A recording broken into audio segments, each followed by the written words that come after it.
I think, well, you can see in the supply chain, we get to build on some of the blocks that we've already sort of discussed, some of the capabilities that we've already talked about. So, for example, Mike just talked about the ability of these technologies to the ability of these models to summarize content, right? So, for example, Microsoft has added co-pilot features to our Microsoft Supply Chain Center product, and they look across um, relevant kind of news sources and summarize key information that might have a supply chain impact based on information that's already within that supply chain center product to understand they already understand some things about what your supply chains look like. And so that allows the models to look across relevant news sources, summarize the information. So it's just, again, using that language understanding to bring this layer of efficiency,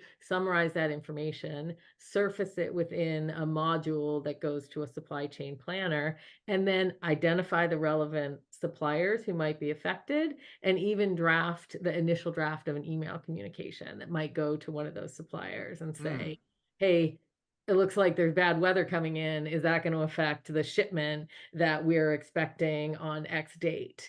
And it can tap into those data sources, but then the language model, what it's doing is, like I said, the summary and the generation of the content in the form of this draft email.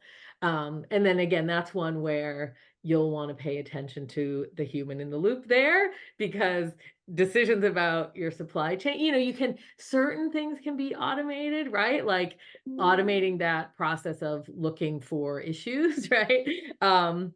You could do, but you maybe don't want to automate the like email that goes to your supplier and says, "Hey, cancel that order. I'm going to send Right. it to another," right? Because that's like a The pretty nasty significant gram. decision, Yeah. right? So you'd want to make sure there's a good human in the loop there. But that's just one example of where, again, this ability to consume a lot of text content and summarize it and then match it up to other information is the capability that, if you understand the supply chain space, you can start thinking about where you might apply that to bring some efficiencies into that process.